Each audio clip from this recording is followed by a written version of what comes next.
এবার আমরা করব নিজে করি 4.5। হ্যাঁ, তো 4.5-এ কী বলেছে দেখো, এখানে নিচের ছকটা পূরণ করতে বলেছে। এটা গুণ চিহ্ন আর এখানে কিছু সংখ্যা লেখা রয়েছে, আর এই সাইড দিয়ে লম্বালম্বিভাবে কিছু সংখ্যা লেখা রয়েছে। তো কি করতে হবে দেখো, আমি বলে দিচ্ছি। দেখো এখানে আমি এটা টুকে নিয়েছি। দেখো এই বইতে যেমন সংখ্যাগুলো লেখা ছিল তেমনভাবে লিখেছি, আর এই লম্বালম্বিভাবে এই সংখ্যাগুলো লেখা ছিল। কি করতে হবে, এই যেটা গুণ চিহ্ন দেওয়া, তার মানে এই যে লম্বালম্বিভাবে যে সংখ্যাগুলো রয়েছে তার সঙ্গে এই যে মানে একদম সরল রেখার মতো যে সংখ্যাগুলো লেখা রয়েছে এটার সাথে এটা গুণ হয়ে যাবে। তো প্রথম লাইনটা দেখো 5, আর এখানে রয়েছে -4। আমি দুটো সলভ করে দিচ্ছি, দুটো লাইন আমি এরকম করে সলভ করে দিচ্ছি, পরেরগুলো তোমরাই পারবে। দেখো কি করতে হবে, গুণ। হ্যাঁ, কীভাবে করব, 4 5-এ কত, 20, বসিয়ে দিয়েছে 20, আর 5-এর আগে কিছু ছিল না মানে প্লাস, আর প্লাস রয়েছে, আর এই 4-এর আগে রয়েছে মাইনাস, তাহলে প্লাসে মাইনাসে মাইনাস। ঠিক আছে, এবার পরের রোটা দেখো, পরেরটা বলছে 3, আর এখানে রয়েছে 4, 3 4-এ কত, 12, আর এই মাইনাসে মাইনাসে প্লাস, প্লাস রয়েছে বলে আর প্লাস লিখিনি আমি। আচ্ছা, এর পরেরটা দেখো, 4-এ 4-এ 16, এই 4-এর আগে কিছু নেই মানে প্লাস, আর এই মাইনাস, প্লাসে মাইনাসে মাইনাস বসে গেছে। পরেরটা দেখো 5, এই যে -5 আর -4, তাহলে কি 4 5-এ 20, আর এই মাইনাসে মাইনাসে প্লাস হয়ে গেছে, তাই জন্য আর প্লাস বসাইনি। এরপর -8 -4 মানে 4 8-এ 32, তাহলে মাইনাসে মাইনাসে প্লাস, এই প্লাস না বসালেও হয়। তারপর কি 7 রয়েছে, আর এখানে 4, 4 7-এ 28, এখানে মাইনাস, আর 7-এর আগে কিছু নেই মানে প্লাস, মাইনাসে প্লাসে মাইনাস। এবার এইটা দেখো 16 আর 4, 4 16 64, এবার 4-এর আগে মাইনাস, এই মাইনাসে প্লাসে মাইনাস। ঠিক আছে, পরের রোটাও দেখিয়ে দিচ্ছি। এখানে রয়েছে -6, এরপরে দেখো আমরা এতক্ষণ 5 আর 4-কে নিয়ে করছিলাম, এগুলো করছিলাম, 5 আর 4-কে দিয়ে শুরু করেছিলাম, তারপর আস্তে আস্তে সবগুলো দিয়ে গুণ করেছি। এইবার এই -6-কে এই -6 দিয়ে এই সবগুলোকে গুণ করব, গুণ করে করে এরকম পরপর বসিয়ে যাব। কীরকম, -6 আর এই 5, তাহলে 5 6 30, তাহলে এখানে প্লাস, আর এই মাইনাসে মাইনাস। এরপর 3 6 18, মাইনাসে মাইনাসে প্লাস। তারপর 4 6 24, প্লাসে মাইনাসে মাইনাস। তারপরে 5 6 30, মাইনাসে মাইনাসে প্লাস। এরপর 6 8-এ 48, এই মাইনাসে মাইনাসে প্লাস, প্লাস রয়েছে বলেই বসাচ্ছি না। ঠিক আছে, প্লাসগুলো না বসানোর কারণ এটাই যে প্লাস আগে থাকলে না বসালেও হয়। তারপর 6 7-এ 42, প্লাসে মাইনাসে মাইনাস। তারপর 6 16 96, প্লাসে মাইনাসে মাইনাস। এইভাবে প্রত্যেকটা সংখ্যাকে দেখো যা যা আছে সবগুলোকে এইভাবে ধীরে ধীরে তোমরা গুণ করবে। ঠিক আছে, পরের অঙ্কে আসছি। পরে কি বলেছে দেখো, -7 × 7 + 12 × -8। তো এটা কীভাবে সলভ করছি দেখো, প্রথমে আমরা এই যে প্লাস লেখা রয়েছে না, এই প্লাসের আগের যে অংশটুকুনি এইটুকুনি আগে সলভ করব, তারপরে এই প্লাসের পরের অংশটুকুনি আমরা সমাধান করব। তাহলে প্লাসের আগের অংশটা আর প্লাসের পরের অংশটা এবার সমাধান করব। 7 7-এ 49, এবার এইখানে রয়েছে মাইনাস, আর এই 7-এর আগে কিছু নেই মানে প্লাস, মাইনাসে প্লাসে মাইনাস। তারপরে 8 12 কত হয়, 96 হয়, 12-র আগে কিছু নেই মানে প্লাস, আর 8-এর আগে তো মাইনাস রয়েছেই, তাহলে প্লাসে মাইনাসে মাইনাস। ঠিক আছে, এবারটা ব্র্যাকেটে রেখেছি, কারণ কি, কারণ হচ্ছে এই যে দুটো চিহ্ন, একটা হচ্ছে প্লাস একটা হচ্ছে মাইনাস, এইগুলো এরকম পাশাপাশি বসে না, এই জন্য একটা মাঝখানে ব্র্যাকেট করে দিতে হয়। ঠিক আছে, এরপর দেখো -49 লিখেছি। এবার এই প্লাসে মাইনাসে মাইনাস, এবার ব্র্যাকেটটা তুলে দেবো। তুলতে গেলে কি করতে হবে, এই প্লাসে মাইনাস এই প্লাসে মাইনাসে মাইনাস মানে গুণ করে দিতে হবে দুটো চিহ্নকে, গুণ করে মাইনাস এসছে আর এই 96। এবার মাইনাসে মাইনাসে প্লাস মানে যোগ করতে হবে, এই দুটো যোগ করে আমার এসছে 145, আর বড় সংখ্যার আগে মাইনাস আছে তাই মাইনাস। পরের অঙ্কটা দেখো, -20 × 11 প্লাস -35 × 20। একইভাবে আমরা এই যে প্লাস, এই প্লাসের আগের অংশটা গুণ করব, তারপরে প্লাসের পরের অংশটা গুণ করব। তাহলে আগের অংশটা গুণ করে আমার এসছে কত, 220। এবার এই যে 20-এর আগে ছিল মাইনাস, 11-এর আগে কিছু নেই মানে প্লাস, মাইনাসে প্লাসে মাইনাস। এরপর দেখো 35 আর 20 গুণ করে এসছে আমার 700, আর এই 20-এর আগে কিছু নেই মানে প্লাস, আর 35-এর আগে আছে মাইনাস, তাহলে প্লাসে মাইনাসে মাইনাস। এরপর ব্র্যাকেট তুলে দেবো, -220 আর প্লাসে মাইনাসে -700। এবার এই মাইনাসে মাইনাসে প্লাস মানে এই দুটোকে যোগ করতে হবে, যোগ করে 920 এসছে। এবার বড় সংখ্যার আগে মাইনাস ছিল তাই আমি মাইনাস বসিয়েছি। পরের অঙ্কটাতে দেখো, অঙ্কে এখানে 4 নম্বরে 4টে বক্স দিয়ে দিয়েছে, হ্যাঁ। এবার লিখেছে উত্তরটা হচ্ছে -100। এখানে এমন কিছু একটা বসাতে হবে এই 4টে বক্সে যাতে -100 আসে। এটা আমি আমার মতো করে বসিয়েছি, দেখো আমি বসিয়েছি -25 × 2, আবার -25 × 2। ঠিক আছে, এটা একটা সহজ সংখ্যা বসিয়েছি যাতে তোমাদেরও করতে সুবিধা হয়। তাহলে -25 × 2 করলে কত হয়, 25 দুগুণী হয় 50, আর এই 2-এর আগে কিছু নেই মানে প্লাস, আর 25-এর আগে মাইনাস, প্লাসে মাইনাসে মাইনাস। পরেরটাও তাই, এই প্লাসটা বসিয়েছি। এবার এইটা ক্যালকুলেশন করলেও তো আমার -50 আসবে, তো সেটাই আমি লিখেছি। এবার ব্র্যাকেট তুলতে হবে, -50 প্লাসে মাইনাসে -50, মাইনাসে মাইনাসে কী হয়, প্লাস হয়, মানে যোগ করতে হবে। 50 50 যোগ করলে 100 হয়। আর এখানে দেখো বড় সংখ্যা তো বোঝা যাচ্ছে না, তাই যখন কিছুই বোঝা যাবে না তখন এই দুটো সংখ্যার আগেই যদি এরকম মাইনাস থাকে তাহলে শুধু মাইনাসটাকে বসিয়ে দিতে হয়। পরের অঙ্কের ক্ষেত্রে দেখো 4 × -4 প্লাস -5 × 5। একইভাবে এই যোগের আগের অংশটা আমি গুণ করে নিয়েছি, পরের অংশটাও আমি গুণ করে নিয়েছি আলাদা আলাদাভাবে। 4 4 16, এই 4-এর আগে কিছু নেই মানে প্লাস আছে, আর এই 4-এর আগে আছে মাইনাস, প্লাসে মাইনাসে মাইনাস। এরপরে দেখো 5 5 25, এই 5-এর আগে রয়েছে মাইনাস, এই 5-এর আগে কিছু নেই মানে প্লাস আছে, তো মাইনাসে প্লাসে মাইনাস।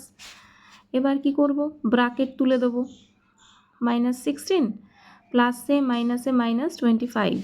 এবার মাইনাসে মাইনাসে প্লাস হয়ে যায় মানে যোগ করতে হবে, তাহলে 16 আর 25 যোগ করলে কত হয়, 41 হয়, মানে 41। তাহলে বড় সংখ্যার আগে রয়েছে মাইনাস, তাই মাইনাস। পরেরটা দেখো, তারপরে অঙ্কটা বলছে -6 × -10 প্লাস -4 × 4। এই যে যোগ চিহ্নের আগের যে অংশটা, যে গুণটা রয়েছে, এটার সঙ্গে এটা যে গুণ হয়েছে, এই গুণটা আগে করে নিতে হবে। তারপর যোগ চিহ্নের পরের অংশ দেখো -4-এর সঙ্গে 4 গুণ হয়েছে, এই অংশটার কাজও করে নিতে হবে। তাহলে 6 10 60। এবার মাইনাসে মাইনাসে প্লাস, আবার এখানে 4 আর 4 মানে 4 4 16, আর এই 4-এর আগে মাইনাস, এর আগে কিছু নেই মানে প্লাস, প্লাসে মাইনাসে মাইনাস। এবার 60 লিখবে আর এই ব্র্যাকেটটা তুলে দেবে, প্লাসে মাইনাসে -16, ঠিক আছে। এবার এর আগে কিছু নেই মানে প্লাস আছে, এই প্লাস আর এই মাইনাস, প্লাসে মাইনাসে মাইনাস, বিয়োগ করতে হবে। তাহলে 60-এর থেকে 16কে বিয়োগ করলে 44 থাকে, আর 60 হচ্ছে বড় সংখ্যা, এর আগে কিন্তু প্লাস ছিল তাই এখানেও প্লাস। এরপর হচ্ছে এই অঙ্কটা রয়েছে, এই অঙ্কটার ক্ষেত্রেও দেখো এই যোগ চিহ্নের আগের অংশটার কাজ করবে, তারপর এই যোগ চিহ্নের পরের অংশটার কাজ করবে। 6 8-এ কত হয়, আগে সংখ্যাগুলো গুণ করে নেবে। 6 8-এ কত হয়, 48। এবার দেখো মাইনাসে মাইনাসে প্লাস, প্লাস হয়েছে বলে প্লাসটা আলাদা করে বসাইনি, এখানে প্লাস চিহ্ন দেবে। এবার দেখো এখানে 5 দুগুণে 10, এর আগে মাইনাস, আর এই 5-এর আগে কিছু নেই মানে একটা প্লাস আছে, মাইনাসে প্লাসে মাইনাস হয়ে গেছে, আর এই দুটো চিহ্ন এরকম পাশাপাশি বসে না বলে একটা ব্র্যাকেট করা হয়েছে। এরপর ব্র্যাকেটটা তুলে দেবো কীভাবে, 48, এবার এই প্লাস আর এই মাইনাস, প্লাসে মাইনাসে মাইনাস, 10 লিখলাম। এবার 48-এর আগে রয়েছে, 48-এর আগে কিছু নেই মানে এটা প্লাস রয়েছে, আর 10-এর আগে মাইনাস, প্লাসে মাইনাসে মাইনাস, বিয়োগ করতে হবে। 48 থেকে 10 বিয়োগ করলে কত থাকে, 38। আর 48 হচ্ছে সবথেকে বড় সংখ্যা এই দুটোর মধ্যে, আর 48-এর আগে কি রয়েছে, কিছু নেই মানেই প্লাস রয়েছে, তাই 38-এর আগেও প্লাস।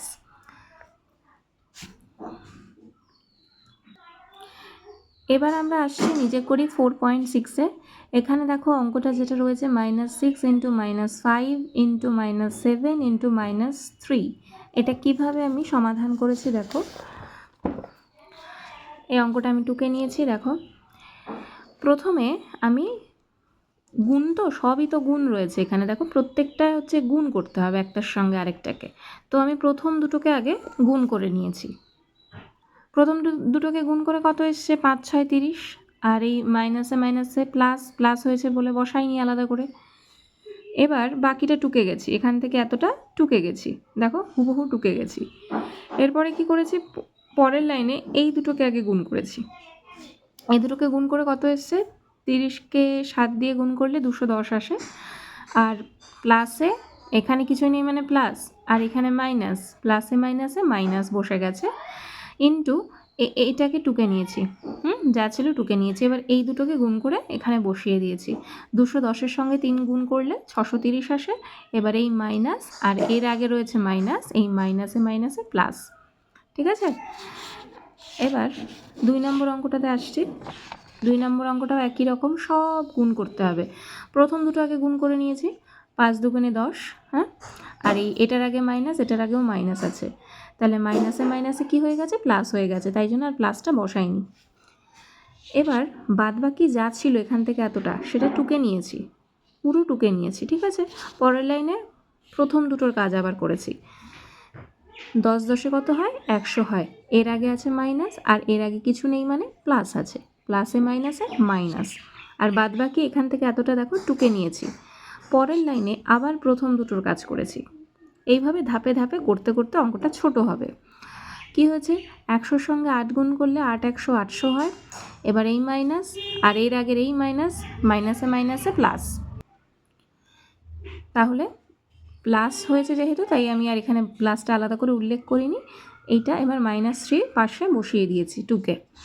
এবার কি করেছি, এই দুটোকে গুণ করে দিয়েছি। 800-কে 3 দিয়ে গুণ করলে 2400 আসে।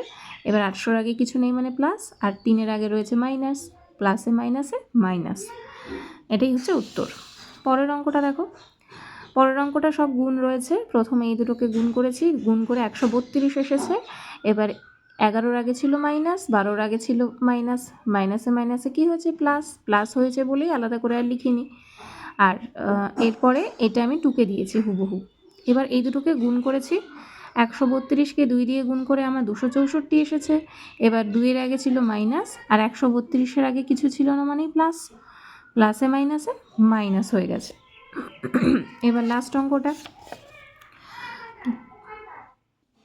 দেখো, অঙ্কটা আমি টুকে নিয়েছি পুরোটা। এবার প্রথম দুটোকে আগে আমি গুণ করে নিয়েছি, 9 11 99 হয়েছে। এবার মাইনাসে মাইনাসে প্লাস, আচ্ছা বাকি সব টুকে নিয়েছি, এখান থেকে এতটা সব টুকে নিয়েছি এখানে, হ্যাঁ। এবার আবারও প্রথম দুটোর কাজ করেছি, 99-কে 5 দিয়ে গুণ করলে কত হয়, 495, আর এই 5-এর আগে ছিল মাইনাস, 99-এর আগে কিছু ছিল না মানে প্লাস ছিল, তাহলে প্লাসে মাইনাসে মাইনাস বসেছে, আর এখানে যা ছিল হুবহু টুকে নিয়েছি। এর পরের লাইনে আবার প্রথম দুটোর কাজ করেছি, 495-কে 6 দিয়ে গুণ করে আমার এসছে কত, 2970, আর এই মাইনাস আর এর আগের এই মাইনাস, মাইনাসে মাইনাসে হয়ে গেছে কি প্লাস, তার জন্যই আমি লিখিনি, প্লাস লিখতে হয় না আলাদা করে। আচ্ছা তারপর এই -3টাকে আমি টুকে নিয়েছি। এবার এইটার সঙ্গে এটাকে গুণ করে নিয়েছি, লাস্ট এটাই কাজ পড়ে আছে, এটার সাথে গুণ করে আমার এসছে 8910, আর এই 3-এর আগের মাইনাস, আর এই 2970-এর আগে কিছু নেই মানে প্লাস, এই প্লাস আর এই মাইনাস গুণ হয়ে গিয়ে কি হয়, প্লাসে মাইনাসে মাইনাস, তাহলে এটাই উত্তর। এবার আমরা নিজে করি 4.7-এ আসছি। সেখানে 1 নম্বরে বলেছে 9 ইন্টু 8 প্লাস 3, একটা বক্স দিয়েছে। আবার লিখেছে 9 ইন্টু 8 প্লাস 9 ইন্টু 3, এখানে সমান সমান বসাতে হবে বা সমান সমান চিহ্ন দিয়ে কেটে দিতে হবে। মানে এই যে বাঁ দিকের যে সংখ্যামালা আর এই যে ডান দিকের যে সংখ্যামালা, এই দুটো কি সমান নাকি সমান না সেটাই আমাদেরকে দেখাতে হবে। তো এটা আমি করে নিয়েছি। দেখো, এই যে প্রথমটায় রয়েছে 9 ইন্টু 8 প্লাস 3, আর এই ডান দিকে রয়েছে 9 ইন্টু 8 প্লাস 9 ইন্টু 3। তো এই দুটোকে আমরা দেখি এই দুটো সমান নাকি অসমান। প্রথমে ফার্স্ট ব্র্যাকেটের কাজ করতে হবে, মানে 9 ইন্টু লিখে এই 8 আর 3 যোগ করলে 11 আসে, লিখলাম। এবার 9 11 99। এবার এইটা থেকে কি আসে দেখি। প্রথমে এই যোগ চিহ্নের আগের অংশটা, তারপরে যোগ চিহ্নের পরের অংশটার কাজ করতে হবে।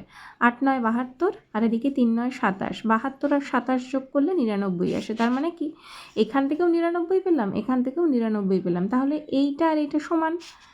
তাহলে অতএব 9 into 8 plus 3 is equal to 9 into 8 plus 9 into 3। তার মানে এটা সমান চিহ্ন বসালাম। ঠিক আছে, এখানে চিহ্ন বসাতে বলেছে, তা আমরা কি বসালাম, সমান চিহ্ন বসালাম। পরের অঙ্কটা দেখো, পরের অঙ্কটাতে বলেছে 6 into 5 plus 4, 6 into 5 plus 6 into 4, এটা কি হবে দেখা যাক। তাহলে এইখান থেকে আমরা কি পাচ্ছি, প্রথমে ফার্স্ট ব্র্যাকেটের কাজ করছি এই জায়গাটা। দেখো 6 ইন্টু 4 আর 5 যোগ করলে হয় 9, আর 6 9 54। এবার এখান থেকে কি পাচ্ছি, যোগ চিহ্নের আগের অংশটা আর যোগ চিহ্নের পরের অংশটার কাজ করব। 5 6 30 আর 4 6 24, আর এই দুটো যোগ করলে 54, মানে এটাও মিলে গেল। তাহলে আমরা অতএব দিয়ে লিখলাম যে 6 into 5 plus 4 is equal to, মানে সমান 6 ইন্টু 5 প্লাস 6 ইন্টু 4, এই দুটো পদই মানে এই দুটো দিকই সমান। ঠিক আছে, এবারে আমরা আসছি নিজে করি 4.8-এ। তো প্রথম যে অঙ্কটা রয়েছে, মিজানুর, তীর্থ ও নাফুরা একটি পরীক্ষা দিয়েছে। ওই পরীক্ষায় 10টি প্রশ্ন ছিল, তাহলে টোটাল প্রশ্ন কিন্তু 10টা। পরীক্ষাটিতে প্রতিটি ঠিক উত্তরের জন্য 5 নম্বর ও প্রতিটি ভুল উত্তরের জন্য -2 নম্বর পাবে। তাহলে বিষয়টা কীরকম, এই পরীক্ষাটাতে নাম্বার দেওয়ার যে সিস্টেমটা সেটা হচ্ছে, যদি কেউ একটা প্রশ্ন ঠিক করে তাহলে সে 5 নম্বর পাবে। এই যে বলে দিয়েছে প্রতিটি ঠিক উত্তরের জন্য 5 নম্বর, তার মানে যদি কেউ একটা প্রশ্ন ঠিক লেখে তাহলে সে 5 নম্বর পাবে সেটার জন্য। আর কি বলেছে, প্রতিটি ভুল উত্তরের জন্য -2 নম্বর পাবে, এবং যদি কেউ কোনো প্রশ্নের উত্তর ভুল দেয় তাহলে -2 তাকে দেওয়া হবে। ঠিক আছে, একটা প্রশ্নের উত্তর ধরো ভুল দিল, তাহলে সেই একটা প্রশ্নের জন্য সে -2 পাবে, মানে 2 নম্বর কমে যাবে আরও। -2 মানে কি 2 নম্বর সে কম পাবে। তো ভুল উত্তরের জন্যও নাম্বার কাটা হবে। ঠিক আছে, তো এবার বলছে মিজানুরের 6টি প্রশ্নের উত্তর ঠিক হয়েছে এবং বাকি 4টে প্রশ্নের উত্তর ভুল হয়েছে। আবার তীর্থর 5টা প্রশ্নের উত্তর ঠিক হয়েছে এবং বাকি 5টা প্রশ্নের উত্তর ভুল হয়েছে। আবার নাফুরা 3টি প্রশ্নের ঠিক উত্তর দিয়েছে এবং বাকি 7টা প্রশ্নের ভুল উত্তর দিয়েছে। তাহলে প্রতি ক্ষেত্রে কে কত নম্বর পাবে হিসাব করি। ঠিক আছে, আমরা প্রথমে মিজানুরেরটা, এই নাম্বারেরটা বের করছি। মিজানুর 6টা প্রশ্নের ঠিক উত্তর দিয়েছে, তাহলে মিজানুর 6টা প্রশ্নের উত্তর যদি ঠিক দেয় তাহলে সে কত পাবে। এক একটা প্রশ্নের জন্য তো 5 নম্বর করে, একটা প্রশ্নে যদি ঠিক উত্তর দেয় কেউ তাহলে 5 নম্বর পাবে। তাহলে ও তো 6টা প্রশ্নের ঠিক উত্তর দিয়েছে, তাহলে ও কত পাবে, 5 6 30 পাবে। সেটাই লেখা হয়েছে। দেখো যে মিজানুর 6টা ঠিক উত্তরের জন্য পাবে 6 গুণ 5 = 30 নাম্বার। তাহলে বিষয়টা বোঝা গেল, একটা প্রশ্নের ঠিক উত্তর দিলে 5 নম্বর পাওয়া যাবে। তাহলে মিজানুর তো 6টা প্রশ্নের ঠিক উত্তর দিয়েছে, তাহলে সে নিশ্চয়ই বেশি পাবে। তাহলে কত পাবে, একটার জন্য যদি 5 পায় তাহলে 6টার জন্য কি হবে, 6-এর সঙ্গে 5 গুণ হয়ে গিয়ে 30 হবে। তাহলে মিজানুর 6টা ঠিক উত্তরের জন্য কত পাবে, 30 পাবে। আবার আরেকটা কি বলে দিয়েছিল, যদি কেউ প্রশ্নের উত্তর ভুল দেয়, ধরো যদি কেউ একটা প্রশ্নের উত্তর ভুল দেয়, তাহলে সে কত পাবে? -2 পাবে, মানে তার 2 নম্বর কমে যাবে। -2 মানে কি 2 নম্বর কমবে। তাহলে মিজানুর কিন্তু 4টে প্রশ্নের ভুল উত্তর দিয়েছে, তাহলে 4টি ভুল উত্তরের জন্য কত পাবে সে? একটার জন্য যদি -2 হয়, তাহলে 4টের জন্য 4 গুণ -2 মানে -8 নম্বর, এইটা সে পাবে। তাহলে টোটাল তাহলে সে কত পাচ্ছে? ঠিক ভুল মিলিয়ে টোটাল কত পাচ্ছে? অতএব মিজানুর মোট নাম্বার পাবে, দেখো এটা হচ্ছে আগে ছিল 30, ঠিক উত্তর দিয়ে 30 পেয়েছে, ভুল উত্তর দিয়ে এটা পেয়েছে। তাহলে ঠিক উত্তর দিয়ে 30 পেয়েছে আর ভুল উত্তর দিয়ে -8 পেয়েছে, এইটাকে যোগ করে দাও, টোটাল করতে হবে। টোটাল করলে কি দেখা যাচ্ছে? 30, এবার প্লাসে মাইনাসে -8, তাহলে 30-এর আগে কিছু নেই মানে প্লাস আছে, তাহলে এই প্লাসে মাইনাসে মাইনাস মানে বিয়োগ করতে হবে। তাহলে 30-এর থেকে 8 বিয়োগ করলে কত থাকে? 22। তাহলে মিজানুর টোটাল পেয়েছে 22 নম্বর। এরপর আমরা বের করব তীর্থটা। তীর্থ 5টি প্রশ্নের ঠিক উত্তর দিয়েছে, তাহলে তীর্থ 5টি ঠিক উত্তরের জন্য কত পাবে? এক একটার জন্য 5, তাহলে 5টাও ঠিক উত্তর দিয়েছে, তাহলে 5 5-এ 25 নম্বর পাবে। আর কি বলেছে? 5টা প্রশ্নের উত্তর ভুল হয়েছে, তাহলে ভুলের জন্য কত পাবে? তাহলে 5টা ভুল উত্তরের জন্য কত পাবে? 5 গুণ -2, কারণ কি একটা ভুল উত্তরের জন্য যদি -2 পায়, তাহলে 5টার জন্য তো আরও কম হবে, 5-এর সঙ্গে -2 গুণ হয়ে যাবে, তাহলে কত হবে? 5 দুগুণে 10, আর এই 5-এর আগে প্লাস আছে, কিছু নেই মানে এই প্লাস আর এই মাইনাস, প্লাসে মাইনাসে মাইনাস, -10 নম্বর পাবে। এবার তাহলে টোটাল কত হচ্ছে ঠিক ভুল মিলিয়ে দেখো। অতএব তীর্থ মোট নম্বর পাবে 25, এই যে 25 যোগ -10, তাহলে কত হয়? 25 আর প্লাসে মাইনাসে -10, তাহলে কি হচ্ছে? এটা প্লাস, এর আগে কিছু নেই মানে প্লাস, এর আগে মাইনাস, প্লাসে মাইনাসে মাইনাস বিয়োগ করতে হবে। তাহলে 25-এর থেকে 10 চলে গেলে কত থাকে? 15 থাকে। আর বড় সংখ্যার আগে কি আছে? প্লাস, কিছু নেই মানে প্লাস আছে, তাই এখানেও প্লাসই হয়েছে। তাহলে ও পাবে কত? টোটাল 15 নম্বর। এবার নাফুরারটা বের করি। নাফুরা কিন্তু 3টে ঠিক উত্তর দিয়েছে, তাহলে ও 3টে ঠিক উত্তরের জন্য কত পাবে? 3 5-এ 15 নম্বর পাবে। আর 7টা ভুল উত্তরের জন্য কত পাবে? ও 7টা ভুল উত্তর দিয়েছে, তাহলে 7টা ভুল উত্তরের জন্য কত পাবে? 7-এর সঙ্গে, যেহেতু 7টা সংখ্যায় অনেকটা বেশি, তাহলে 7-এর সঙ্গে এই -2, এক একটার জন্য -2 পাবে, তো এক একটা ভুল উত্তরের জন্য -2 পাবে, তাহলে 7-এর সঙ্গে -2 গুণ করলে কি হয়? -14 হয়। এবার তাহলে নাফুরা টোটাল কত পেল? অতএব নাফুরা মোট পাবে এই 15 আর এই 14, হ্যাঁ, এই দুটো যোগ করতে হবে। তাহলে 15 যোগ -14, ঠিক আছে, মানে -14। তাহলে 15 প্লাসে মাইনাসে -14, তার মানে কি হচ্ছে? 15-এর আগে আছে প্লাস আর 14-এর আগে আছে মাইনাস, তাহলে প্লাসে মাইনাসে মাইনাস বিয়োগ করতে হবে। তাহলে 15 থেকে 14 বিয়োগ করলে কি হয়? 1 নম্বর পেয়েছে ও মোট। পরের অঙ্কটা দেখো। একটি ফার্নিচারের দোকানে, মানে আসবাবপত্রের দোকান, হ্যাঁ, একটি ফার্নিচারের দোকানে এই মাসে 15টি কাঠের আলমারি বিক্রি হয়েছে। 10টি আলমারির প্রত্যেকটিতে 300 টাকা লাভ হয়েছে। এই যে 15টা টোটাল বিক্রি হয়েছে এই মাসে, তার মধ্যে যে 10টা আলমারি, সেই 10টা আলমারি বিক্রি করে 300 টাকা লাভ হয়েছে। প্রত্যেকটাতে 300 টাকা লাভ হয়েছে, মানে এক একটাতে 300 টাকা লাভ হয়েছে।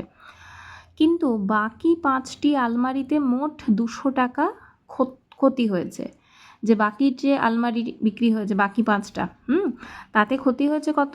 200 টাকা ক্ষতি হয়েছে। ওই দোকানের মালিকের এই মাসে আলমারি বিক্রি করে কত টাকা লাভ বা ক্ষতি হয়েছে হিসাব করি। তাহলে বিষয়টা কীরকম? টোটাল আলমারি হচ্ছে কতগুলো বিক্রি হয়েছে? 15টা। তার মধ্যে এই যে 10টা আলমারির প্রত্যেকটাতে 300 টাকা লাভ হয়েছে। প্রত্যেকটাতে মানে কি? এক একটাতে। তাহলে একটা আলমারি বিক্রি করে 300 টাকা লাভ হয়েছে, তাহলে 10টা আলমারি বিক্রি করলে তার লাভ আরও বেশি হবে, বেশি হলে গুণ করতে হয়। তাহলে 10টা আলমারিতে লাভ হয়েছে কত? তাহলে এইভাবে লিখবে যে 10টি আলমারিতে লাভ হয়েছে 300 টাকা করে লাভ হয়েছে এক একটায়, তাহলে ওই 300-র সাথেই 10কে গুণ করবে, তাহলে 3000 টাকা, এটা হচ্ছে তার লাভ হয়েছে। আরেকটা কি বলেছে? 5টা আলমারিতে মোট 200 টাকা ক্ষতি হয়েছে। 5টা যে আলমারি বিক্রি করেছে আরও, টোটাল তো 15টা, আমরা বের করলাম 10টা। এবার আরও বলেছে এই যে 10টা বাদ দিয়েও আরও তো 5টা থাকে। হ্যাঁ, এই 5টা আলমারিতে মোট 200 টাকা ক্ষতি হয়েছে, মানে এক একটায় 200 টাকা ক্ষতি হয়েছে। তাহলে টোটাল কত ক্ষতি হয়েছে? তাহলে 5টা আলমারিতে ক্ষতি হয়েছে এই 200-র সঙ্গে 5 গুণ হয়ে যাবে, টোটাল তো 5টা আলমারি, আর এক একটাতে ক্ষতি হয়েছে 200 টাকা। তাহলে একটায় যদি 200 টাকা ক্ষতি হয়, 5টায় নিশ্চয়ই বেশি ক্ষতি হবে, তাহলে 5-এর সঙ্গে 200 গুণ হয়ে যাবে, গুণ হয়ে কত হয়েছে? 1000। এবার তাহলে কত টাকা লাভ বা ক্ষতি হয়েছে কি দেখি, এবার হিসাব করি। তাহলে দেখো, 10টা আলমারি বিক্রি করে তো তার লাভ হয়েছে 3000 টাকা। এর মধ্যে আবার এই 5টা আলমারিতে ক্ষতি তো হয়ে গেছে আবার 1000 টাকা। তাহলে 3000 টাকা তো থাকলো না, তার মধ্যে থেকে আবার 1000 টাকা ক্ষতি হয়ে গেল। তাহলে তার কাছে কতটা আর কি পড়ে রইল দেখো। তাহলে দোকানের মালিকের তাহলে লাভ কত হলো? 3000 তো আর লাভ রইল না, ওখান থেকে তো 1000 ক্ষতি হয়ে গেল। তাহলে পরের কত রইল? 2000।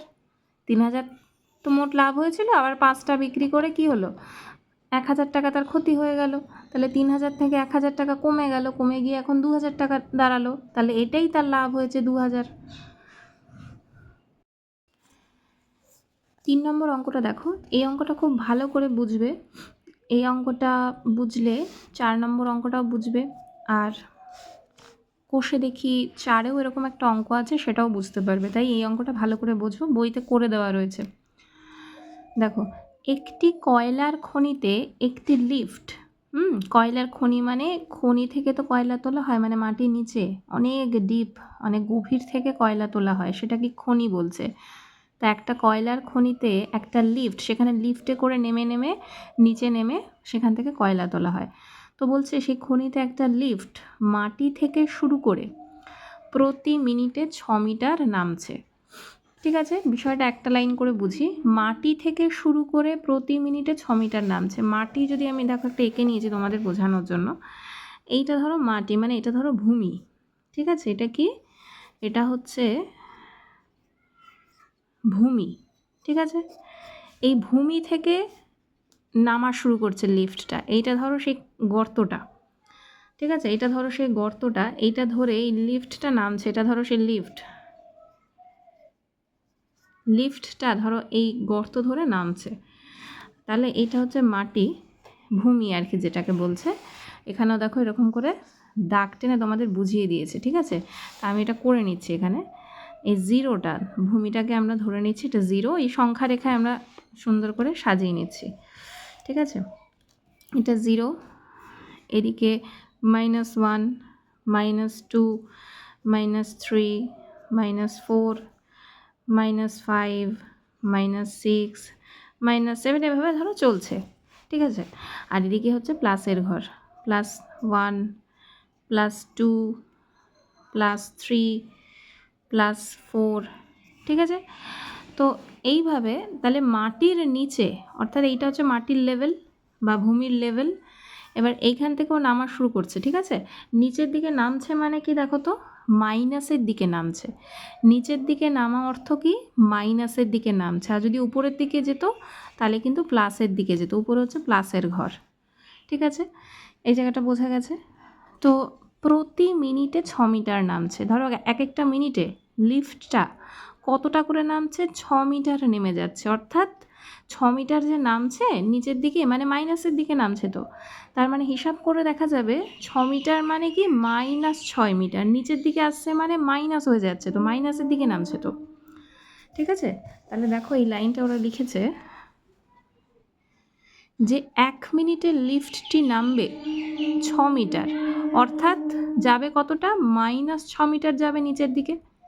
বুঝতে পেরেছো? মাইনাসের দিকে যাবে। তো ওই যে নিচের দিকে নামছে মানে কি, মাইনাসের ঘরে দিয়ে যে -1, -2, -3, হ্যাঁ মাইনাসের দিকে যাবে। তো সব এগুলো মাইনাসের ঘর, হ্যাঁ সব মাইনাসের দিকে যাবে। আচ্ছা, তাই এই লাইনটা লিখেছে যে 1 মিনিটে লিফটটা নামবে 6 মিটার, অর্থাৎ যাবে -6 মিটার। এইবার কি বলেছে? ফার্স্ট লাইন বুঝে ফেলেছো, এবার পরের লাইন দেখো। লিফটটি নিচে নামা শুরু করার 30 মিনিট পর তার অবস্থান কোথায় হবে?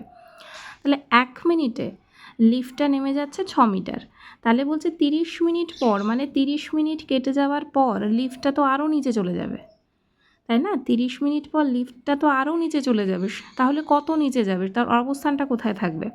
তাহলে 1 মিনিটে যদি 6 মিটার যায়, 30 মিনিটে আরও বেশি যাবে, তাহলে গুণ করে বের করতে হবে। এইভাবে 30 মিনিটে লিফটটি নামবে 6 গুণ 30 মিটার, অর্থাৎ 180 মিটার অবধি নিচে নেমে যাবে। তাহলে 180 মিটার যে নিচে নামছে সেটা তো মাইনাসের ঘরের দিকে নামছে, তাহলে অর্থাৎ যাবে কত? -180 মিটার। ব্যাপারটা বোঝা গেল? অর্থাৎ 30 মিনিট পরে ভূমির অর্থাৎ এই যে ভূমির লেভেল, এই ভূমি থেকে 180 মিটার অনেকটা নিচ অবধি ও চলে যাচ্ছে, ভূমির 180 মিটার নিচে থাকবে। ঠিক আছে, এইবারে দেখো কি বলছে, যদি লিফটটি ভূমির 20 মিটার উঁচু থেকে শুরু করত, অর্থাৎ যদি লিফটটা ভূমির 20 মিটার উঁচু থেকে নামা শুরু করত, তবে 30 মিনিট পরে লিফটটি কি অবস্থানে থাকতো দেখি। ব্যাপারটা কি বলছে, লিফটটা নামছে কোথা থেকে? এই লেভেল থেকে, অর্থাৎ এই ভূমি থেকে।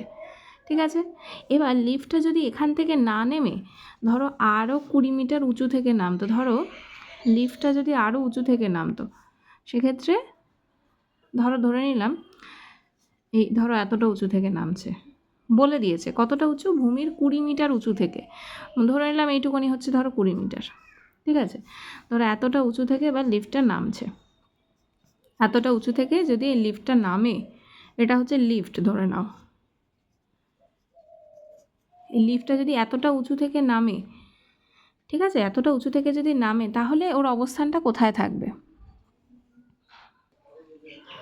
আচ্ছা, এর আগে আমরা কি দেখছিলাম, যে লিফটটা, এই ছবির দিকে দেখো, লিফটটা যখন ভূমির এই যে উচ্চতা, এটা তো ভূমি, এই ভূমি থেকে যখন লিফটটা নামা শুরু করেছিল, যখন এই ভূমি থেকে লিফটটা নামছিল, তখনও 30 মিনিটে 180 মিটার অবধি চলে গিয়েছিল।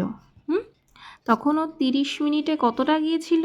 30 মিনিটে, এটা তখনও 30 মিনিটে গিয়েছিল 180 মিটার অবধি। ঠিক আছে, যখনও ভূমি থেকে নামছিল, হ্যাঁ এটা মনে রাখবে, ভূমি থেকে যখন নামছিল তখনও 30 মিনিটের মধ্যে 180 মিটার নিচ অবধি চলে যাচ্ছিল, 180 মিটার অবধি চলে যাচ্ছিল। কিন্তু এখন বলছে লিফটটা ভূমির 20 মিটার উপর থেকে নামছে। এখন যদি লিফটটা ভূমির 20 মিটার উঁচু থেকে নামে, তাহলে উচ্চতাটা তো বেড়ে গেল, অনেক উঁচু থেকে নামছে। এবার এতটা উঁচু থেকে নামলে ও তো আর আগের মতো অতটা নিচু অবধি 30 মিনিটে যেতে পারবে না। ঠিক আছে, এতটা উঁচু থেকে, মানে 20 মিটার উঁচু থেকে ও যদি নামে এখন, তাহলে 180 অবধি তো আর যেতে পারবে না। হ্যাঁ, তার মানে বিষয়টা কি, ও আগে যে উচ্চতা থেকে যাচ্ছিল, মানে ভূমি থেকে নামছিল যেটা, এখনও আরও উঁচু থেকে যাচ্ছে, 20 মিটার উঁচু থেকে। এবার এই 20 মিটার উঁচু থেকে এবার ও নামছে। হ্যাঁ, তার মানে ওকে অনেকটা উচ্চতা, মানে 20 মিটার উচ্চতা আগে অতিক্রম করে নেমে এসে তারপরে কিন্তু এখানে নামতে হচ্ছে। আর ওর হাতে টাইম কত? সেই 30 মিনিট। তাহলে 30 মিনিট টাইমে ও আবার এতটা উঁচু থেকে নামছে, তাহলে কি 180 যেতে পারবে? 180 অবধি কি নিচে নামতে পারবে? পারবে না, তার একটু আগেই থেমে যাবে, কারণ ওর হাতে টাইম 30 মিনিট, আবার এদিকে উচ্চতা বেড়ে গেছে, 20 মিটার উঁচু থেকে ওকে নামতে হচ্ছে। তাহলে তো 30 মিনিটেও এতটা দূরত্ব, মানে 180 অবধি নিচে নেমে যেতে পারবে না, তার একটু আগেই ও থেমে যাবে। হ্যাঁ, তার একটু আগে অবধি ও থেমে যাবে, 180 পুরোপুরি যেতে পারবে না, তার থেকে একটু কম উচ্চতায় গিয়ে, মানে একটু 180 একটু 180 অবধি তো যেতে পারবেন, তার একটু আগে গিয়েই থেমে যাবে। বিষয়টা এটাই তো, 180 অবধি তো যেতে পারছে না, তার আগেই তো থেমে যাচ্ছে, তাহলে কতটা আগে থামছে কি করে বের করব? এই যে যতটা উঁচু থেকে ও নামছে, মানে 20 মিটার উঁচু থেকে ও নামছে, এবার এই 20 মিটারকে যদি আমরা এই 180 থেকে বাদ দিয়ে দিই, তাহলে কত পাই? 180 থেকে যদি আমরা এই 20কে বাদ দিয়ে দিই, তাহলে কত পাই? 160 পাই। তার মানে ও এই যদি 20 মিটার উঁচু থেকে নামা শুরু করে, তাহলে নিচেও নামবে 160 অবধি, পুরোপুরি নামতে পারবে না। ঠিক আছে, তাহলে দেখো এখানে বলছে যদি লিফটটি ভূমির 20 মিটার উঁচু থেকে ভূমির নিচে যেত, যদি ভূমির 20 মিটার উঁচু থেকেও যদি নিচে যেত, তাহলে 30 মিনিট পরে লিফটটির অবস্থান কোথায় হতো, কত মিটারেও অবস্থান করত। এই যে ওরাও কি করেছে, এই যে -180, মাইনাস কেন লিখেছে, কারণ হচ্ছে যত নিচে যাবে তত তো মাইনাসের দিকে যাচ্ছে, তাই না? তাই -180 এর সঙ্গে 20 যোগ করেছে, করে কত এসছে, -160। বা তোমরা এইভাবেও করতে পারো, এই যে 180 থেকে যে আমরা 20টাকে বিয়োগ করে দিয়েছি, এইভাবেও তোমরা 160কে নিয়ে আসতে পারো, দুটোতেই একই উত্তর পাবে, ঠিক আছে? এটা এইভাবেও করতে পারো, এটাই হচ্ছে সহজ পদ্ধতি যেটা আমি বোঝালাম। এইভাবে করলে তোমরা উত্তরটা ভালো পাবে, উত্তরটা তাড়াতাড়ি বের করতে পারবে এবং তোমাদের বোঝার পক্ষেও সহজ হবে। তো এই হচ্ছে এই অঙ্কটা ছিল। তা দেখো, অর্থাৎ লিফটটি ভূমি থেকে 160 মিটার নিচে থাকতো। এইবার বলেছে অপর একটি খনিতে, আরেকটা খনিতে, এটা হচ্ছে এই অঙ্কটা আমরা করব। অপর একটি খনিতে একটি লিফট প্রতি মিনিটে 4 মিটার নামছে। আরেকটা খনির কথা বলছে, আরেকটা খনিতে একটা লিফট প্রতি মিনিটে মানে 1 মিনিটে 4 মিটার নামছে। তা বলছে 1 ঘন্টা পরে লিফটটি কী অবস্থানে থাকবে দেখি। যদি প্রতি মিনিটে মানে 1 মিনিটে যদি 4 মিটার নামে, তাহলে 1 ঘন্টা পরে কী অবস্থানে থাকবে। 1 ঘন্টা মানে কত মিনিট, 1 ঘন্টা মানে তো 60 মিনিট, তাহলে 60 মিনিট পরে লিফটটার অবস্থান কি হবে। দেখো, লিফটটি 1 মিনিটে নামে 4 মিটার, অতএব লিফটটি 1 ঘন্টা বা 60 মিনিটে নামবে, অনেকটা বেশি নামবে। তাহলে এই 4-এর সঙ্গে 60 গুণ হয়ে যাবে, মানে 240 মিটার নিচে নেমে যাবে। তাহলে 1 ঘন্টা পরে লিফট কোথায় থাকবে, 240 মিটার নিচে থাকবে, বা 240 মিটার নিচে নামছে মানে মাইনাসের ঘরে নামছে। তো মাইনাসের ঘরে নামছে, চিত্রটা মনে আছে তো, এই যে মাইনাসের ঘরে নামছে কিন্তু আসলে। তো এইবার আমরা এটাও লিখতে পারি নিচে থাকবে বা -240 মিটার অবস্থানে থাকবে, এটাও কিন্তু আমরা লিখতে পারি। এই হচ্ছে প্রথম উত্তর বেরিয়ে গেল।